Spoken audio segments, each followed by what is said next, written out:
Alright guys, so today I'm talking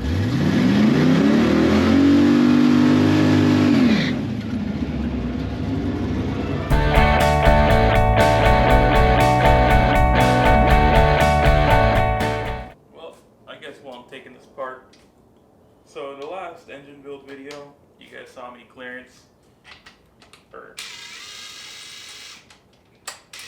check for clearance on the main bearings. That didn't go so hot. So it was a little tight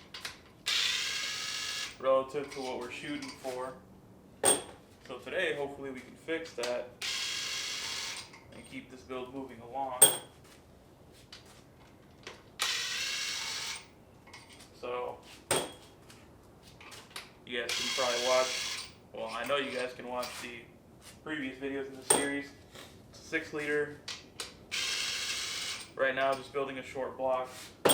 Eventually, I'll have cylinder heads for this deal, but right now, it's still in the works.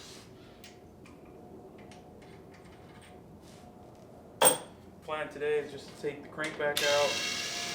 I got some different bearings, a little bit of extra clearance. I'll show you guys those here in a second.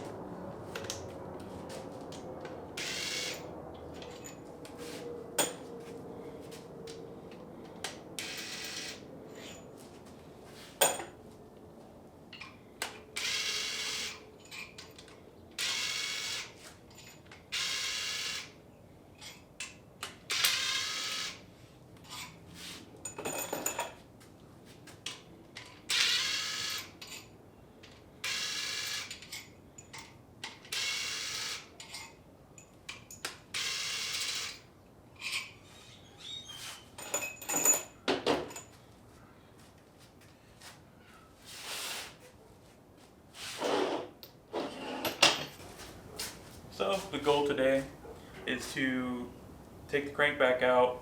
I got some new main bearings. These are some King M as in Mary, B as in Bob, 5013, X as in X-ray, P as in Peter, STDX. X, the important part, meaning extra clearance. So these have an extra 0.001 thousandths of clearance, and that should get us to where we need to be as far as being in spec. When we checked this the last time, it was tight, and that's no good. That's how you spin bearings. So want to get the oil clearance right there, then we can check for connecting rod clearance after, and I'll kind of get into gapping rings. This should be the piece of the puzzle that we were missing. These are pretty nice. See if you guys can see the part number.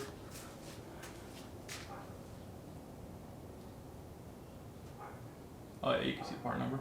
Okay.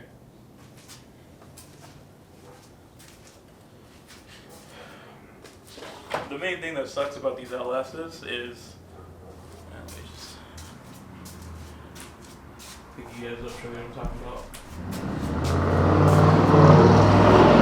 The main thing that sucks is these main caps, unless you have the ends of them, they're a pain in the neck to get out. They don't want to come out very easily, mainly because they're, covered on 4 sides, and it's a tight fit into the block for the most part. So hopefully here in a second I'll be able to get that sorted out, get that taken apart, and then we'll check for clearance one more time. So just give me a few minutes here and I'll start taking it apart some more.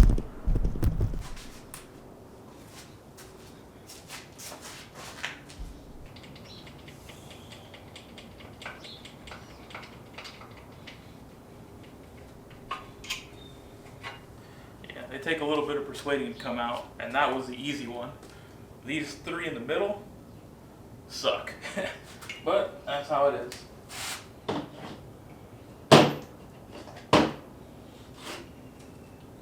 One down, 4 to go. I'll pop you guys back in once I have this back disassembled.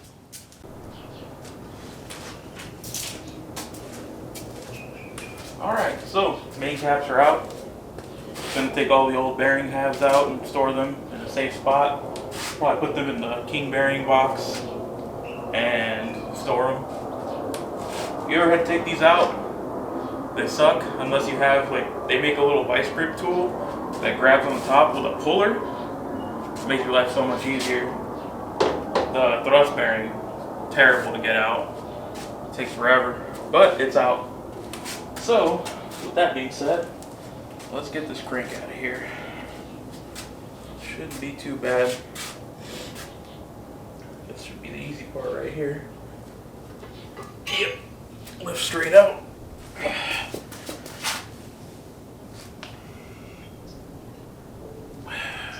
Stand it up on its end. And the crank is out. Now I get the fun task of taking all these bearing halves back out, which shouldn't be too bad, honestly. If I'm lucky, I'll be able to push them out with my hands.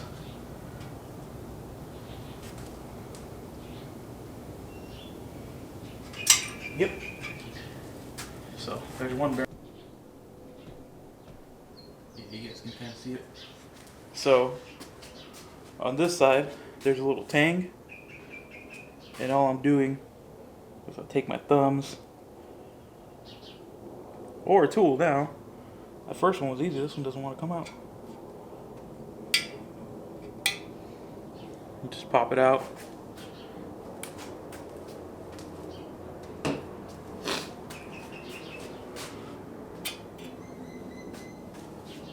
Yeah, the bearings, they just have a couple witness marks from the oil that's on them. And that's about it. So these bearings will still be used, good to use in another motor. So I'm not bummed about that. Lucky for me, these bearings came with this block when I bought it. So I'm not entirely brokenhearted about having to spend another couple $100 on another set of bearings. If anything, it was recommended by Robert King over at Client Engines. He told me, hey, you're going to want to put heavier duty bearings rather than the stock ones in. So, should have listened to him anyway, but now by necessity I need to, so worked out, kind of.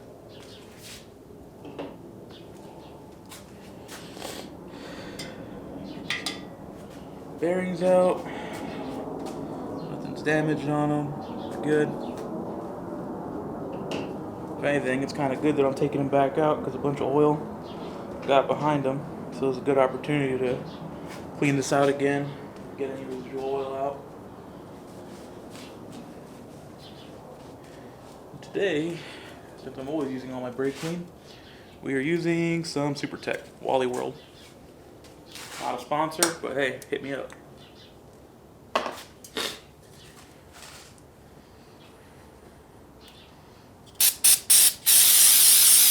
Technically the completely wrong rag to be used doing this, but that's what I got currently.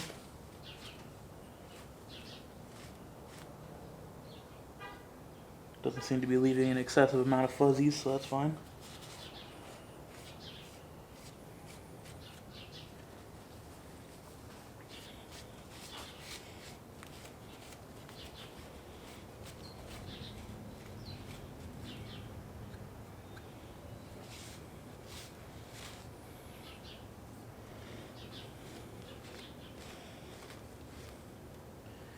Yeah, not my favorite thing in the world because microfiber rags are nice for almost everything, except on sharp edges they will leave bits of microfiber, which is not ideal for most of these scenarios where you're trying to keep everything clean.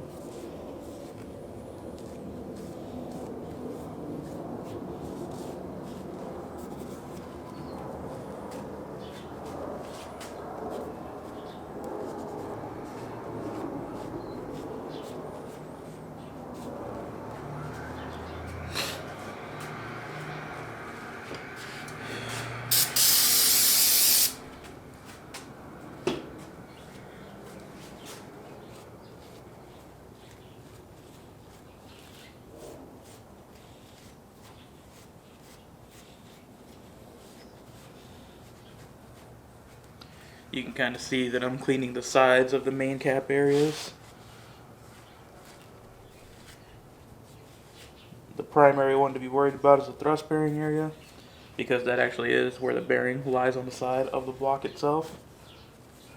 So Definitely important to make sure that's clean.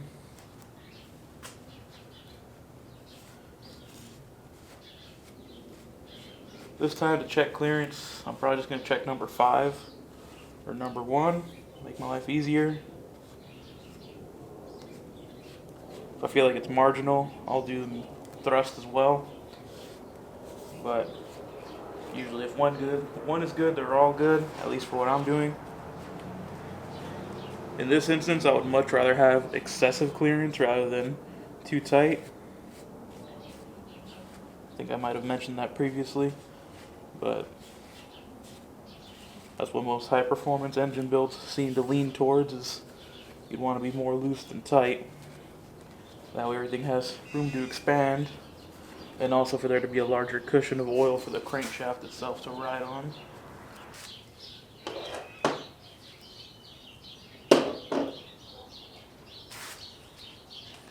So in this case, all I'm doing is either pushing to the side or just pushing the whole bearing to the side. It kind of wants to pop out. Boom, it's out. So those are easier. The thrust just wants to fight me.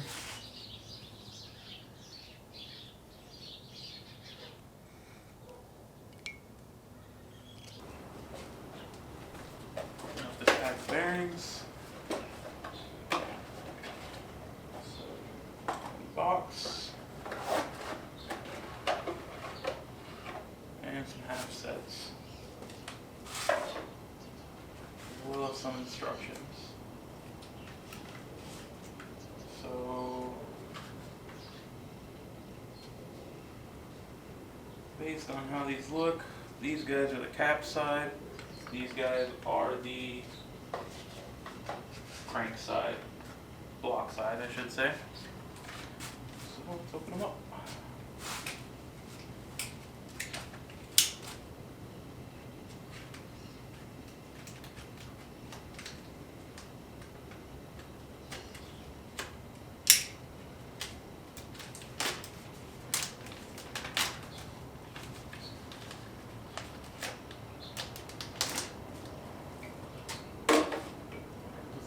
Cardboard for. They give you there's a little piece of cardboard in here. I have no clue why, but it's in here. Maybe it's like a desiccant of some sort. I don't know. So, interesting thing about these bearings, they have a black coating.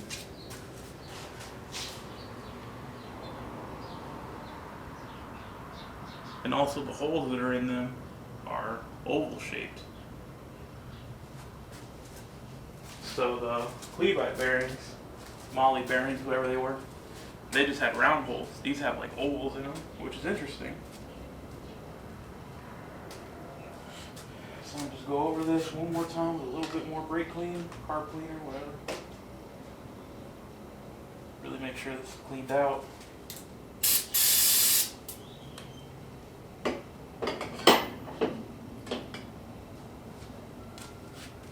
Guys, so back to this step. Got our Plastigauge ready. Went and got a fresh one. Apparently, let's see if you guys can see what I'm looking at. There we go. Yep. So this stuff, you leave it out in the heat, not good for it. So I went and got a fresh one. Plan here is to check it again. And hopefully we are within spec. Kind of glad I waited a couple months before I came back to this, because now it's not 108 while I'm trying to do this. Now it's just like maybe 80 degrees right. Alright, looks like we're getting another piece of Plastigauge. I don't know where that one just went.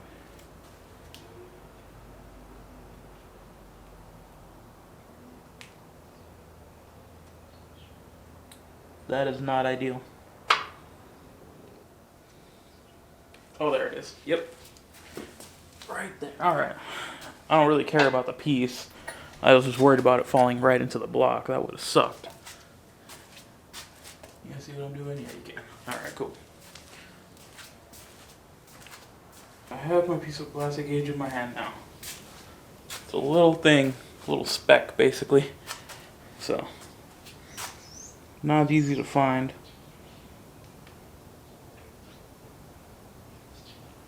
Come on now. Don't be difficult, Plastigauge. Since everything's clean, it doesn't really like stick.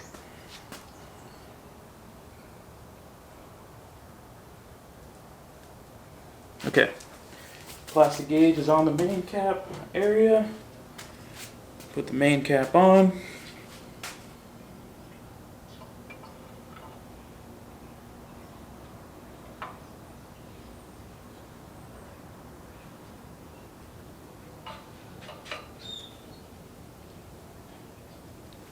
Okay, put some bolts in it. If you don't have one of these hammers and you're trying to put together an engine, these are like the cheapest hammer you can get from Harbor Freight, and honestly they're the best ones you can get. So many applications when you're assembling a motor.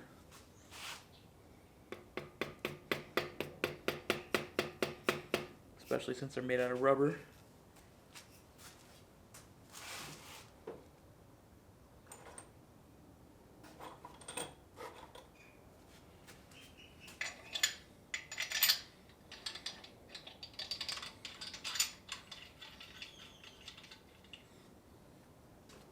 Right now the bolts are in just for alignment, so I can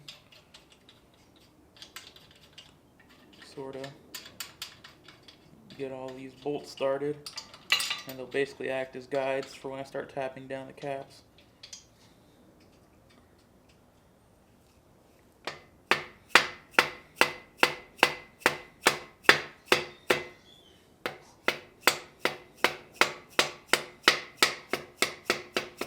You hear sort of a subtle tone change when the cap finally makes contact.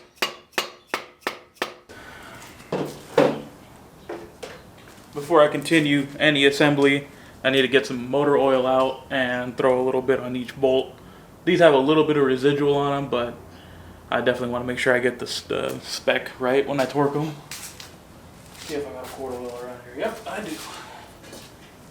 Oh, this is the expensive stuff too. This is the good stuff. Just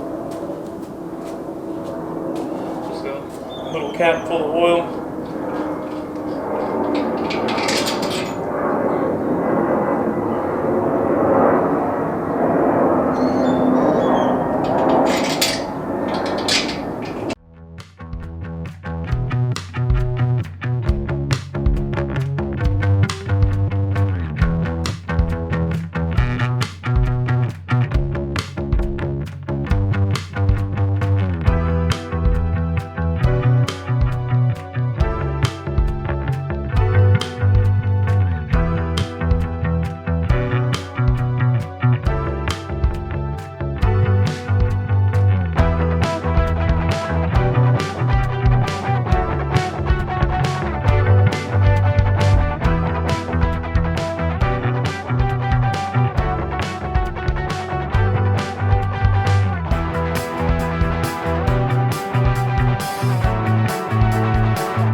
So everything's torqued up, everything's been installed.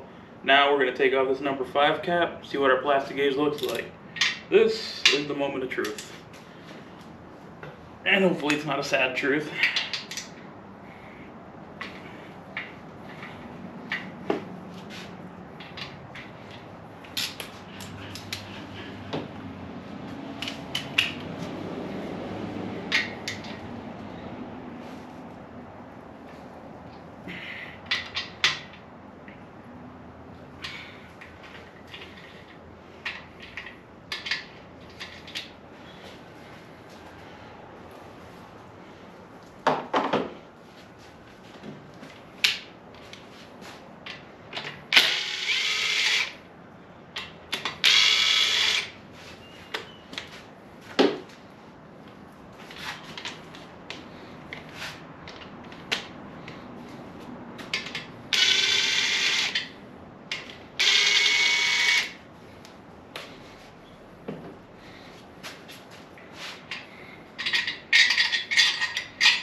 Of course, that's not coming out as easy as I would hope.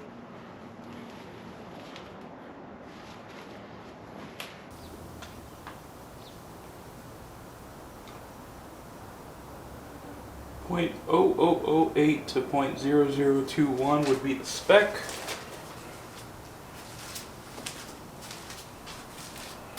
Main bearing oil clearance. And with this guy,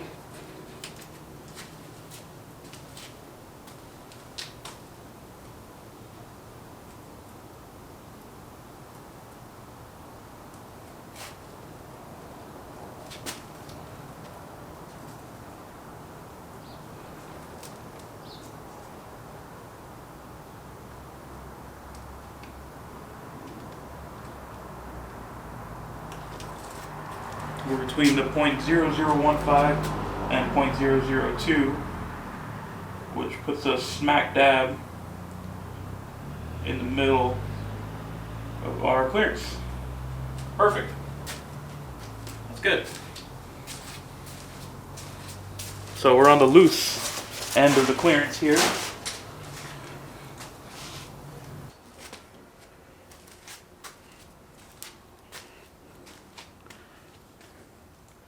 And we're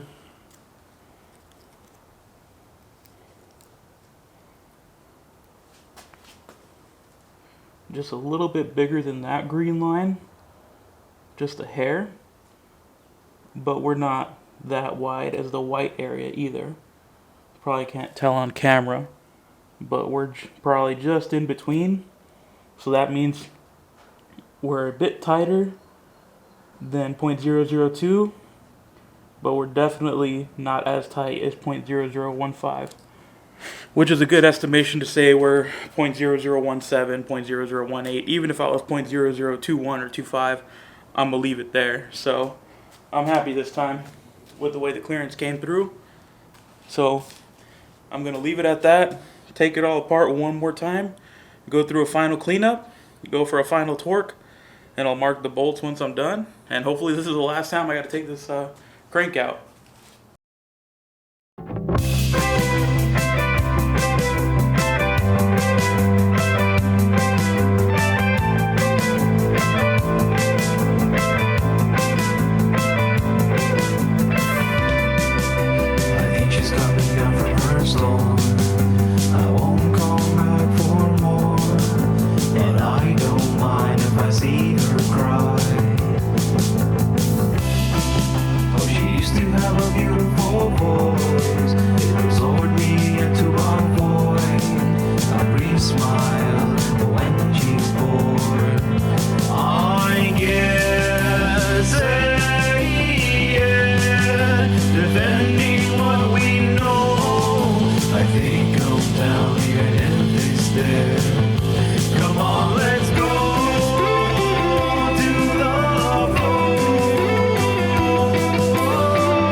I just want to start plugging holes on this deal. So here where the stock oil pressure sensor goes, I'm going to do an adapter.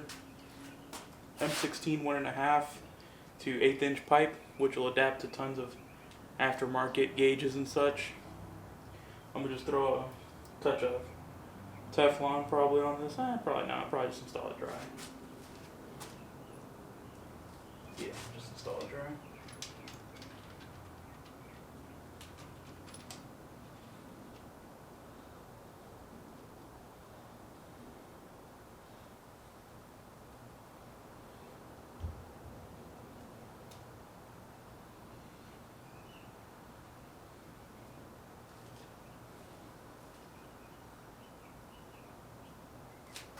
I just want that pipe plug on there so I don't have to worry about anything falling in there.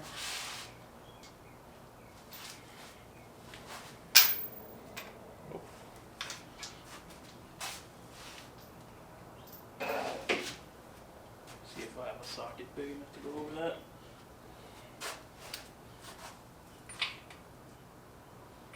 Oh, not the one.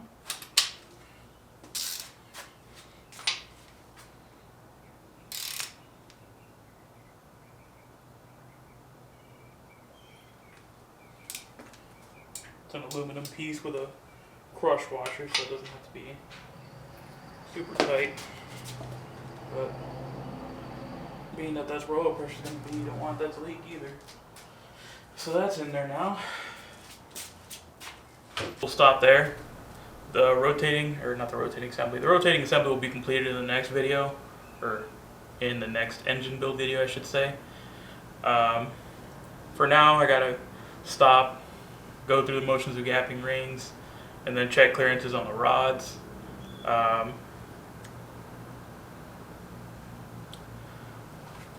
So we had about 0.002 thousandths clearance on the crankshaft, which is good. That's about where I want it to be. That's considered the loose end of the stock clearances that GM puts in the book, and I'm fine with that. I would have been okay if it would have been 0.003 thousandths, you know, really, really loose. And the crankshaft itself rotates freely, and that's a good thing. I can move it by hand pretty easily. I tried this AMSOIL assembly lube. It's viscous, but it's really runny. So I'm gonna try not to have this sitting on the stand for too long before I actually get a chance to fire it. So that's kind of, now that I know the crank is good, that motivates me quite a bit more to keep it moving with the rest of the parts that I need to get the engine, you know, assembled. I still got to send the heads off to go get some machine work done and get a camshaft, but I have an idea at least of what I need, and the pistons are already on the rods. I showed you guys that in a previous video, and for now I'm just going to try and keep plugging up holes. Next major thing is I'm going to go over gapping piston rings. Piston rings just take quite a while, honestly, and I haven't done it yet, mainly because it's been 112 degrees for the past, I don't know, I think it was a month or 2 months. I was trying to do this in the middle of the summer, but it's just way too warm, and also I was waiting on parts. So now I have parts, and now it's cooling down, so I'm running out of excuses to not get it done. So this will be getting work done more, hopefully, here soon. I'll catch you guys in the next video. If I missed anything, or if there's anything you guys saw me do wrong, always be sure to comment and let me know. You guys probably would have let me know in the first video anyway, but here we are now. This is the final assembly of the crank, at least. If The more you guys like these videos, the more it lets me know that you guys are eager for the content. I know you guys watch anyway sometimes by the couple views I see when I put the videos up day of, so that's always nice to see. I'm gonna try to go to one of these Saturday night drags here soon, possibly in November, but it's a bit of a hectic schedule between work and just trying to get trailers and stuff lined up. But that is the goal. I know you guys like seeing racing content, so I'll catch you guys on the next video. Thanks for watching.